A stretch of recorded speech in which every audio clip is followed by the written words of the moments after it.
Questions essentielles. Il y a quelques jours, je parlais de scandale autour de 98 milliards de francs CFA relativement au plan spécial de désenclavement du Sénégal sur la période 2023-2027. En effet, comme vous le savez, des entités sous la tutelle du ministre Mansour Faye en charge de ce département ont fait un emprunt auprès de la société MUFG pour un montant de 98 milliards de francs CFA. Une transaction en bonne et due forme, oui, avec une garantie souveraine signée par le président Macky Sall à la date du 6 janvier 2022. Oui, vous me direz que tout est normal en la matière, mais c'est très loin d'être le cas. Et pour cause, nul besoin de vous rappeler que les fonds n'ont pas atterri au trésor public. Je dis et je répète que les fonds n'ont pas atterri au trésor public, mais sont plutôt logés dans un compte privé, en toute illégalité, violant toutes les règles de transparence en la matière. Plus grave, ces fonds en question, retenez bien ce que je dis, ont été placés en DAT, un dépôt à terme. Autrement dit, l'argent a été prêté à une banque de la place. Pire, ces fonds produisent des intérêts, lesquels intérêts sont versés dans un compte au nom de l'État du Sénégal, à l'insu des services du ministère des Finances, en l'occurrence le Trésor public. D'ailleurs, permettez-moi de préciser que cette manne financière est logée à la banque FBN, First National Bank, ou First Bank National, qui est ici au Sénégal. Le numéro de compte, c'est 01 00 221 500 000 160, ouvert au nom de ASGC Sénégal. En ce qui concerne les intérêts, l'argent, je viens de vous le dire, a été déposé en DAT et les intérêts générés sont logés dans le compte suivant 0100 220 600 00 0019-86. Et c'est au nom de l'État du Sénégal, au nom de l'État du Sénégal, dans les livres toujours de la FBN Bank, à rappeler que ce compte est méconnu des services du ministère des Finances. Pire, c'est un proche de Mansour Faye qui en est le signataire et non un agent comptable, comme le veulent les règles de transparence qui régissent les finances publiques. Loin de me trouver dans une logique polémique, le plus important est de dire la vérité aux Sénégalais, au nom de la transparence dans la gestion des deniers publics, que le principal concerné éclaire les Sénégalais et leur dise exactement ce qui s'est passé. Encore une fois, j'insiste sur le fait que le contrat de marché et le contrat de crédit n'ont jusqu'ici pas été approuvés par le ministère des Finances. Ce qui est constant par contre, et j'ai vu dans une parution du quotidien Walfadjri, les services de Mansour Faye disent que tout est en règle, oui, pour ce qui concerne uniquement le marché de gré à gré passé entre ASGC UK et AGEROUTE. Cela doit être clair et je crois que j'ai déjà été assez clair là-dessus. Dans tous les cas, le signataire assignataire, comme le stipule le contrat de crédit, doit être le trésor public, rien d'autre que le trésor public. Ce que nous attendons alors et que tous les Sénégalais attendent également, ce n'est rien d'autre que des éléments de clarification autour de cet argent, 98 milliards, empruntés au nom des Sénégalais. Et je dis, je répète, cet argent n'a pas atterri dans les comptes du Trésor public. Par ailleurs, mesdames, messieurs de la presse, permettez-moi, au-delà de cette nébuleuse autour des 98 milliards, de rappeler au président Macky Sall que les Sénégalais sont fatigués. Si lui-même reconnaît que la vie est chère et que les prix des denrées ont flambé, ce n'est rien d'autre que le fruit d'un échec. Qu'il sache et qu'il retienne que les Sénégalais lui ont tourné le dos. Autre élément de grande importance, ça reste la convocation à la sûreté urbaine de l'ancien Premier ministre, Cheikh Agibou Soumaré. Je dois dire que la judiciarisation de l'espace politique dévoile une peur du président Macky Sall et de son régime. Comment? Sur la base d'interrogations, en lieu et place de pouvoir apporter des éléments de réponse, l'on cherche à intimider un Sénégalais. Monsieur le Président, l'état de droit est la seule demande sociale. Respecter les droits des citoyens, respecter, Monsieur le Président Macky Sall, les droits des opposants, respecter les droits de la société civile et ceux de la presse.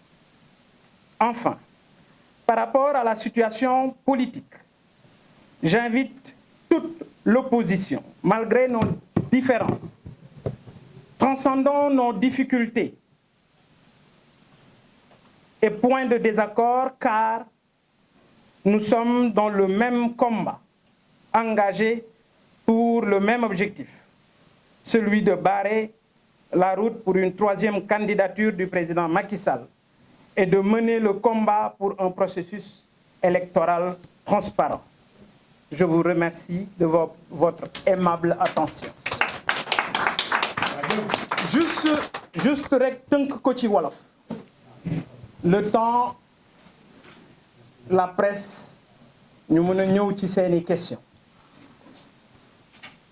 Ay fan a ngi nii ñuy wax coow 98 milliards. Man mi junju coow li dama wax ne dafa aaju ci plan spécial de désenclavement mu di lu baax mu di lu nit ñi xaar defari tali defari yoon nit ñi dañu ko soxla oui mais bu àndeek lu tey xel jaadu na ñu jàkkaarloog sénégalais yi leeral bi ci njëkk mooy ne dañu leb xaalis ci turu sénégalais yépp ñu war ko fay mu toll ci 98 milliards 98 milliards yooyu damay fàttali rek ne président Macky Sall mooy ki signé garantie bi jaare ko ci benn lettre bu ñuy wax garantie souveraine de l'État moom Macky Sall mu signé ko le 6 janvier 2022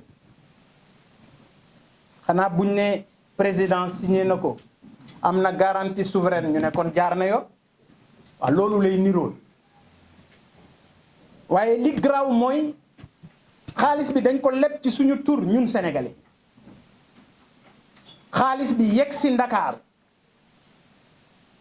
yoon ba xaalis bi waroon jaar dugg ci keesu état bu Sénégal muy trésor ñu rocc ko dugal ko ci beneen compte boo xam ne ab société privée moo ko moom lépp ñëpp mënee su koo teg ci lenn kenn et malheureusement loolu mooy interrogation bi nga xam ne tey moo lënt ci suñu xel ba ñu koy laaj li ñu laaj mooy ana xaalis bi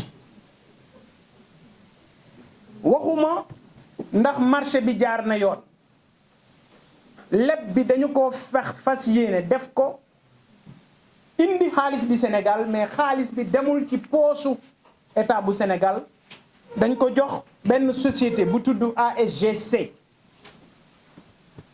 et xëy na ci biir question yi dinaa ci ñëw pour wax li gën a graw mooy société boobu dafa nekkoon ci ñi nga xam ne ñoom ñoo doon lijjanti leble gi ñu jaar ci ginnaaw jël société boobu jox ko marché bi pire ba yëf yi ne teel ñu jël xaalis bi ne ko yow comme yaa ko lijjanti am tëyal xaalis bi en toute illégalité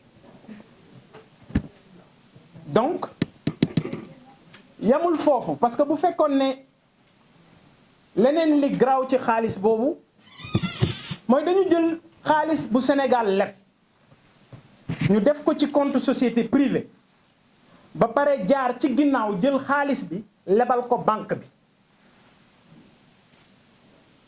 xam nga 98 milliards ku ko lebalu banque bu doon ne chaque jour mu jox la milliard bu ci nekk mu fay la ci 50 000 sax léegi sa bamba maase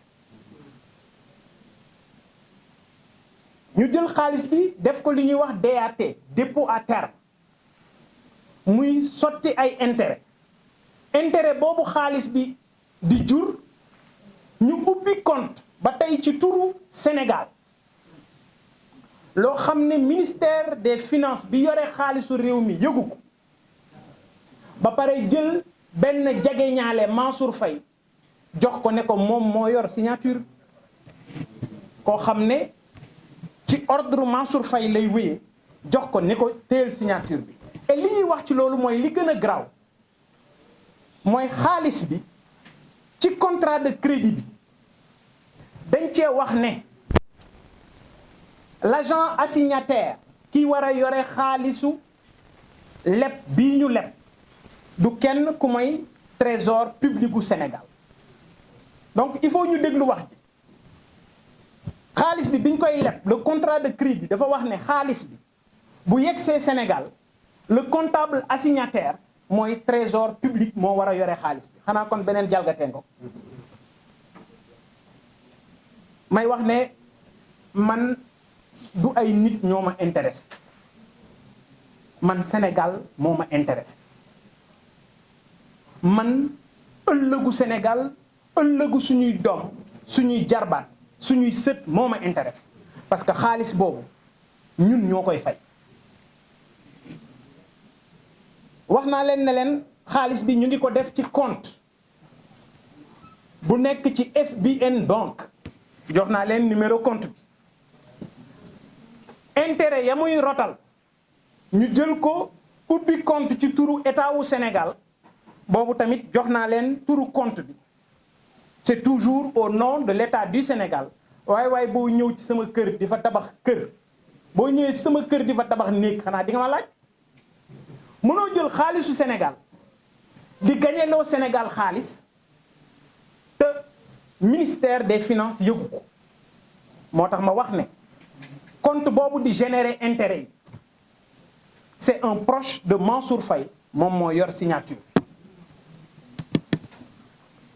kon yaakaar naa ne ci fànn woowu leer na dinañu leen ci déglu ci question yi nga xam ne am na ci beneen laaj bu jur musiba mooy bu Hadjibou Soumaré Macky Sall bu respecté woon Sénégalais respecté les Sénégalais de la diaspora et principalement Sénégalais yi yeewoo France nga xam ne Marine Le Pen Sénégalais yooyu la bañ a gis ak bët moom Macky Sall wu ñëpp waroon nañu recevoir Marine Le Pen ba mu des moom Macky Sall bés nag bët bu rusul toj kon lii coow li ci nekk moo ko yóbbee boppam te njott nañu ne bu fekkee ne Hadjibou Soumaré ak responsabilité yi mu woote ci réew mi yi mu fi téye dafa poser question li jaadu woon mooy ñu tontu ko ci question yooyu nga xam ne posé na ko mais di ko bundu xatal ngir yóbbu ko ci police naan ko répondre jàpp nañu ne salfaañe démocratie la surtout ci nit koo xam ne jariñ na réewam ci fànn wu nekk.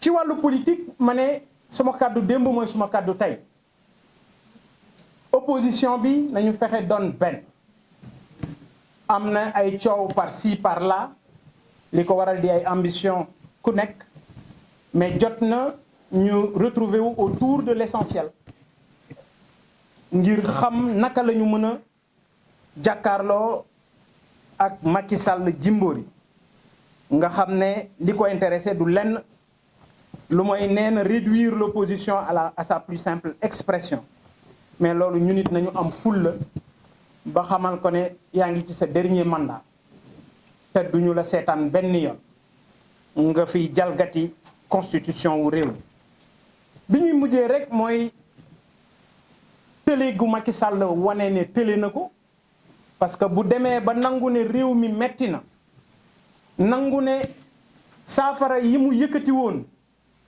pour njëkk yi seer yi wàññiku moom ci boppam mu nangu ne kenn jëfewu ko njiit boo demee ba amatuloo kaddu sa kaddu diisatut ci biir kër gi da ngay xam sa bopp et li ko war a xamal boppam mooy ne sénégalais yi pare nañu ci moom kon lii mu doon tënk rek en résumé en wolof ci lu ma doon bëgg leeral ci point de presse bi di leen déglu pour seeni question jërëjëf.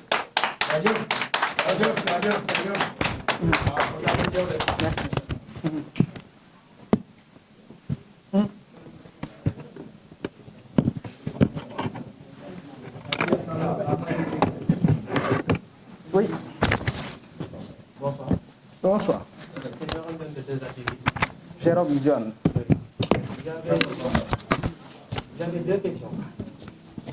La première, vous avez évoqué les 98 milliards qui ont été versés dans un compte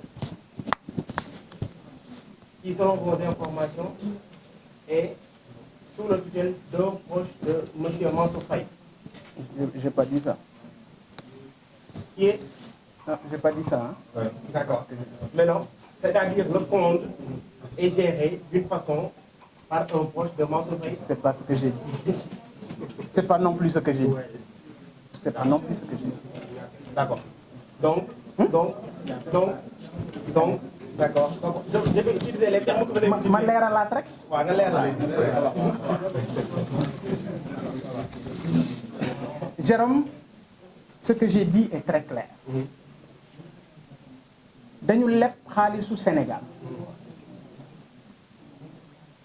indi ko ci réew mi ci contrat leb bi mooy le contrat de crédit ñu ne xaalis bi le signataire assignataire ça doit être le trésor public xaalis bi ñëw Sénégal ñu dugal ko ci compte ASGC UK wax naa la ne mooy ñi lijjanti toppatoo leb gi ci gré à gré ñu jox ko marché bi wëlbatiku jël xaalis bi dénk ko ne ko gars yi fay leen xaalis boobu ñu dugal ko ci benn ñu ne xaalis bi dañ koy lebal banque bi en DAT dépôt à terme xam nga yow sénégalais bi bu la neexee boo amee 200 000 ci sa compte nga ne banque bi lebal naa la 200 000 yi ci diiru at waaye 200 000 yi weer bu nekk da nga may jox 5 000 francs ñu ubbi compte boo xam ne ci turu état Sénégal intérêt yi ci compte boobu la ñu koy dugal te compte bi ministère des finances yëgu ko xamu ko donc la cay rot ci intérêt ca compte beneen boobu la ñu ko dugal ma ne la compte beneen boobu intérêt yi di rot poulain wu Mansour Faye moo koy signé mooy génne xaalis boobu leer na. leer na macha allah léegi ci compte boobu li ñu bëggoon nga gën ko leeral mooy nan la Sénégalais yi war a mën a def ba xam bu ñu lebee xaalis boobu ba léegi ñaata moo ci jara ñaata moo ci jot a nekk ci koppar ndax 98 milliards moom intérêt war naa bari macha allah ñaareel bi mooy addu nga ci mbir moo xamante ni jur na coow bu dee xaalis bu tàpp te Mansour Faye c'est pas la première fois tamit ñuy dégg ay turam ci wàllum koppar rawatina ci Sénégal ndax yow ci sa bopp ak li jot a xew yëpp Mansour Faye yóbbu la ci kanamu yoon. xam nga man yóbbuma ci yoon day doon li gën a sedd ci li ma mën a dal jàkkaarloog Macky Sall parce que dañu nekk nguur gu ñàkk fayda boo xam ne loo xalaat rek sañ nañ ko dama lay wax ci seen ñàkk fayda gis nga fan yëli ci ginnaaw UNACOIS dañ ma bind lettre décerné ma prix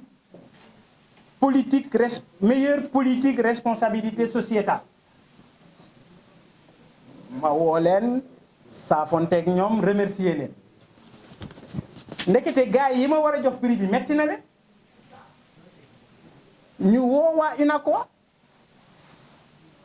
ne leen waa ji ngeen war a jox prix bi ñun mënuñu ñëw di présider ngeen koy jox prix alors que le waa ji c'est un opposant waaw man lu baax li may def ci Sénégal man damaa xaar Macky Sall pour def lu baax man musuma xaar Macky Sall pour def lu baax dama juddoo ci kër goo xam ne bu ñu yeewoo mën nañoo bañ a ndékki bu ñu toggee añ dañ ciy tibb reer yàlla bu ma dimbalee ma am yokkute gu ma gis mais faw ma bàyyi xel ñi ci sama ginnaaw loolu rek la foofu rek laa toll xaaruma leen parce que le lendemain ca dimanche ja ku ne gis na ma dem Koungheul ak mbir ki la parce que jàpp naa ne robinet bu xellee ndox waree fam la jarta félicité te loolu laa jàpp suma digganteeg jaamu yàlla yi intérêt yi ci compte boobu mais Jérôme posé nga question bi ni mu la taraudé l'esprit metti la ba nga laaj ma ko man mais looloo ma metti man ba may woo micro yi takk rajo moo tax ma ne man werantewu ma nañ ma wax ani xaalis bi je suis un Sénégalais je demande à Mansour Faye et ses services de nous dire xaalis bi fu mu nekk man waxuma ndax jox nañu diw marché bi jaar na yoon waxuma loolu dama ne ana 98 milliards yi te boo ngeen xoolee ci suma compte Facebook man waxuma ne yëf bi 98 milliards la de yëf bi 628 milliards waaw yëf bi si apportu état bu Sénégal di 128 milliards de TVA parce que bu la bailleur di lebal da ngay indi yow it sa doole bopp état bu Sénégal doole boppam bi mu indi 128 milliards la jaare ko ci TVA donc joxew ko dañ ko jaarale ci TVA nee ñu mais li garaaw mooy ministère des finances yëgul loolu nee naa la ba à la date du mardi 7 mars 2022 le contrat de crédit n'a pas été validé par le ministère des finances man kay li may wax ju wér ci nga la ñoom kay ñoo bëgg werante mais man li ma wax ju leer la waaye léegi su fekkee ne li ma wax amul waaye juróom-ñaari milliards moo gën a tuuti 98 waaw naka la nit mën a wax ne jox nañu njortees nañu ne jox nañu nit juróom-ñaari milliards nga woo ko police man ma ne la ana suñu 98 milliards ngay naka xaalis bi dina génn moo ñu day génn. voilà. yow yaa sunu président. ayca. yaa sunu président tey. next. voilà. pardon. Jacob Bamba. Jacob. Allez-y Jacob. Quelle structure?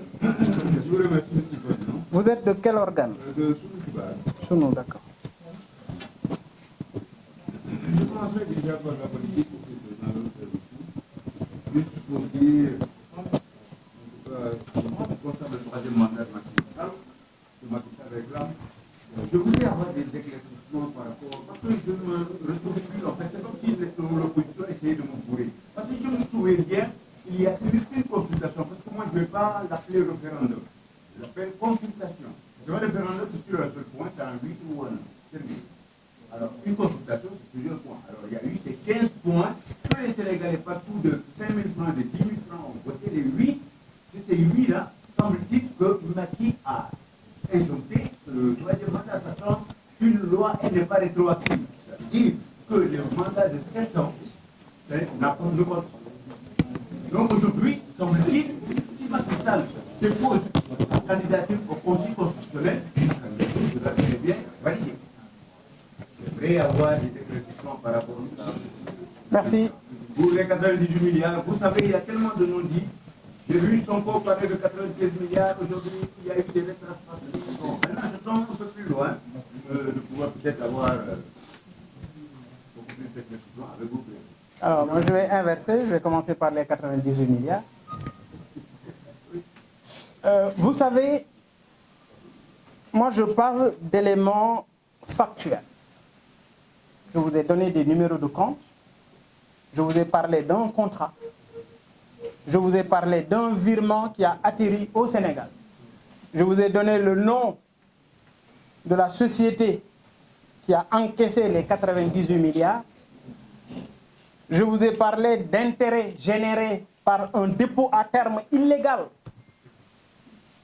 Je vous ai parlé d'intérêts indûment perçus au nom de l'État du Sénégal, certainement dans un compte censé appartenir à l'État du Sénégal, et ce compte bancaire est ignoré par les services du Trésor public.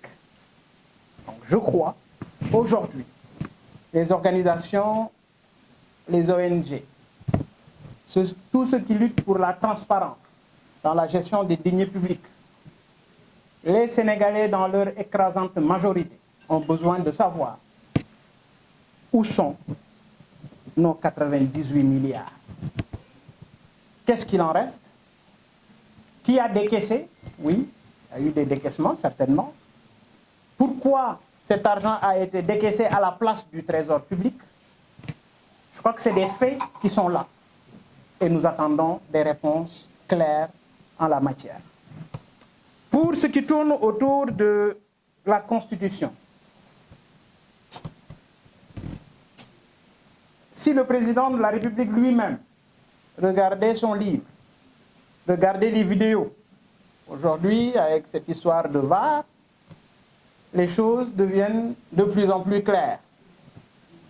Mais ce qui est important, c'est l'esprit de cette réforme constitutionnelle. Pour lui et son tailleur constitutionnel, il était question de régler la problématique des 2 mandats. Vous me parlez de questions juridiques. Je pense plutôt que c'est plutôt arithmétique, pour ne pas parler de mathématiques. C'est 4, c'est 5, c'est 7 plus 5. Ça fait 12. C'est fini. Merci beaucoup. Merci.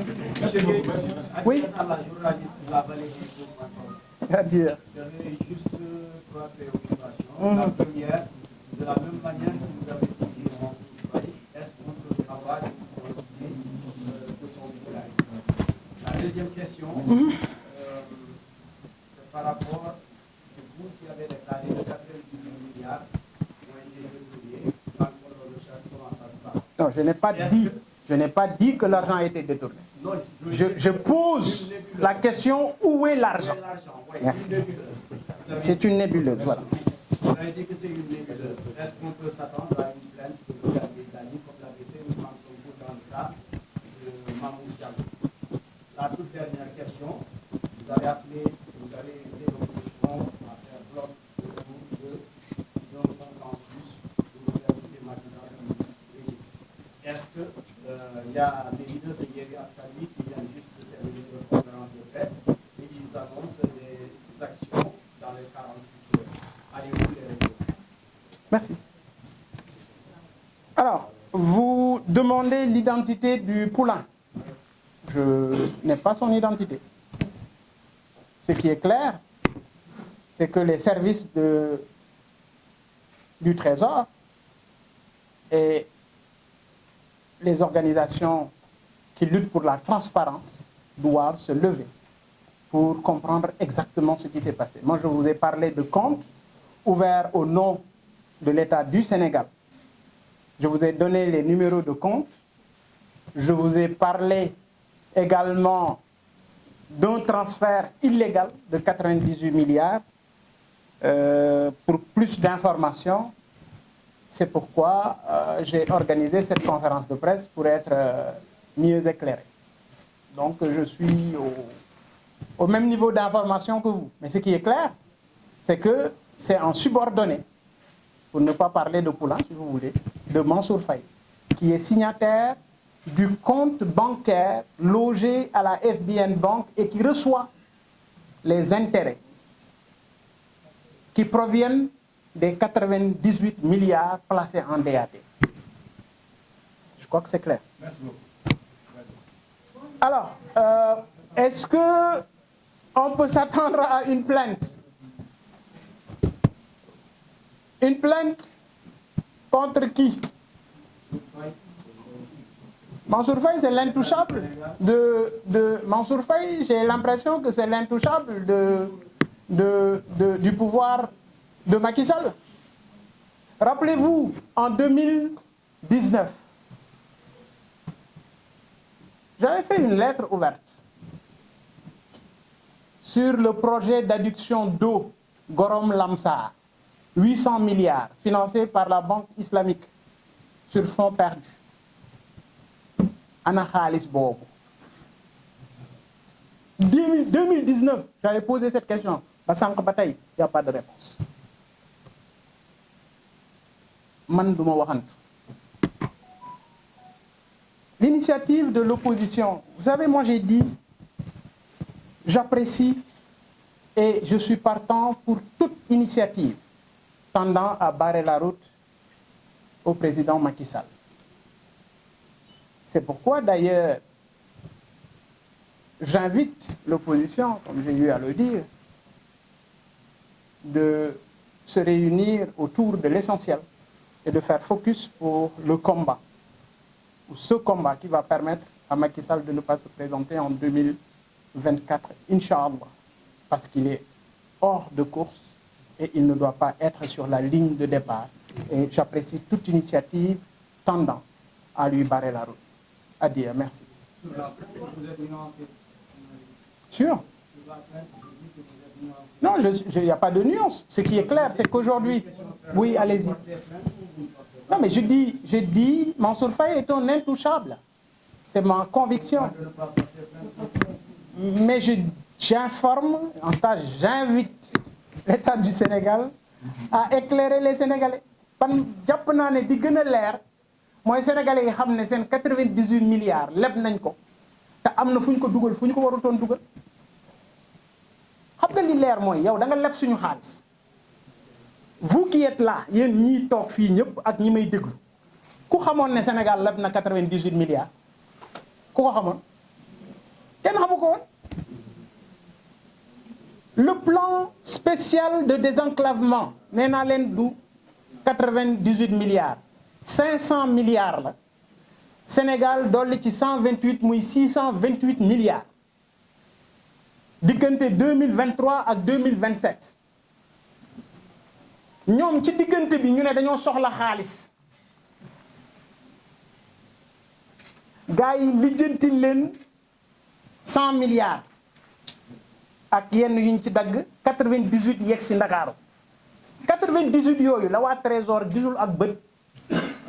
Man li ma wax dafa leer. Maintenant, Macky Sall, pour le droit à l'information des Sénégalais et pour la transparence dans la gestion des affaires publiques, a l'obligation, ainsi que son Premier ministre Amadou Ba, d'éclairer les Sénégalais sur ces 98 milliards. Merci. Oui. Allez-y. Les Hade Ananga.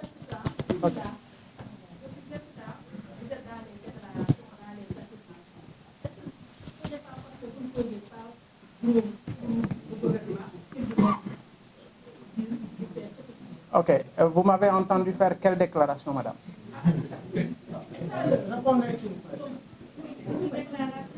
Ah, c'est la première fois que vous m'avez entendu parler de révélation sur les finances publiques.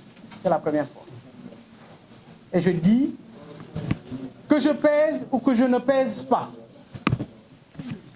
Ce qui est important, c'est que Dakar est la plus grande concentration d'électeurs sénégalais. Et Gëm Sa Bopp est troisième.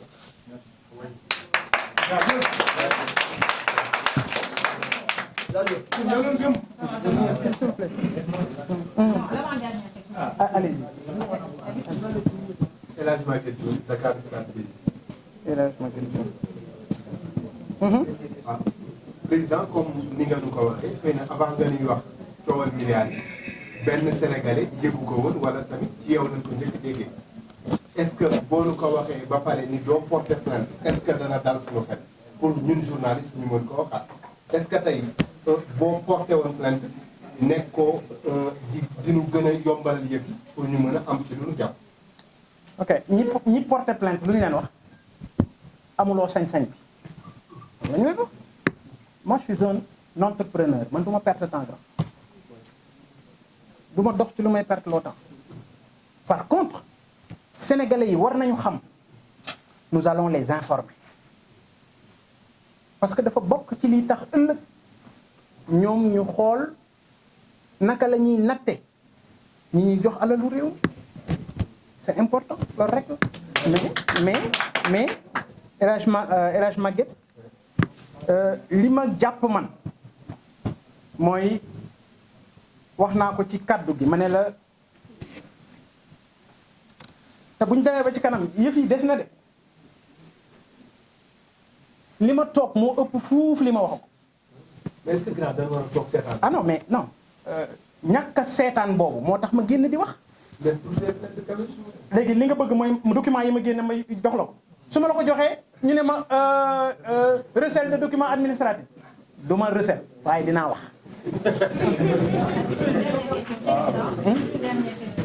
xam nga may ma rek Ngoné xam nga li ma la wax nii du waxi caaxaan man dama la jox ay firnde yu leer garantie souveraine bi Macky Sall signé ci projet bii.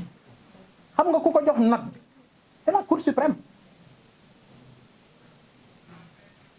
Cour suprême ñoo jox Macky Sall note bi tax mu def moom garantie souveraine dama la jox ba jox la date bi ñu ko signé ne la ba mardi bii ñu weesu mardi 7 le ministre des finances signé gul approbation contrat de crédit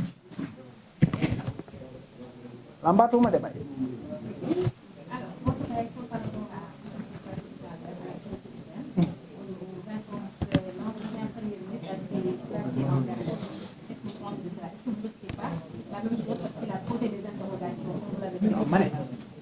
man sama walis pare na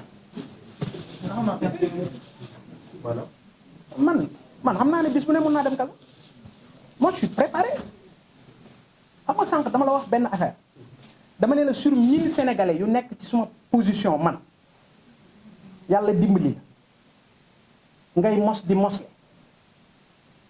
dàquñu la fippuwoo génnewuñu la nga xool état ba mu neex la nguur bii nga ne leen doyu leen ma ànduma ak yéen sur 1000 sénégalais 999 yi duñu ko def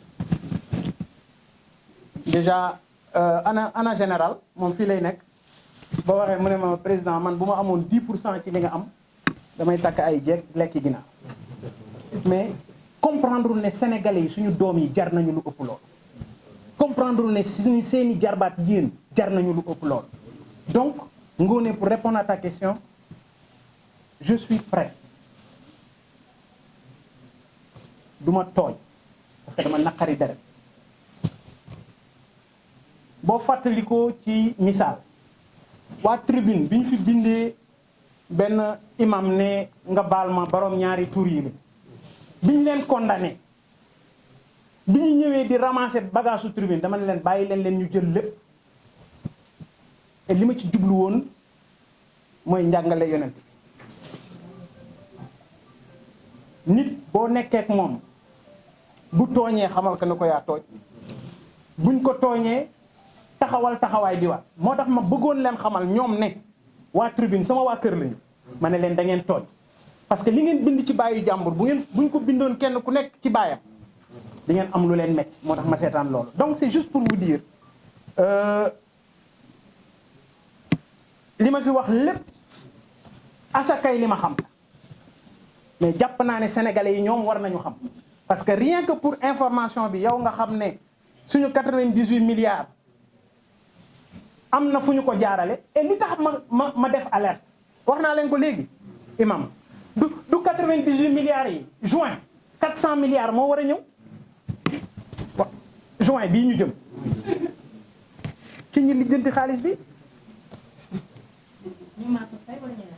même contrat bi la c'est un contrat nee naa la de 2023 à 2027 628 milliards la ñu soxla tuut ne nañ ñu jox tuut gars yi mosal leen ñu ne ko tugaañ seet fu ñu ko jaarale jaarul ci compte réew mi waa léegi 400 milliards war a ñëw yeneen en juin waa léegi ngeen bëgg man ma toog te duma ci wax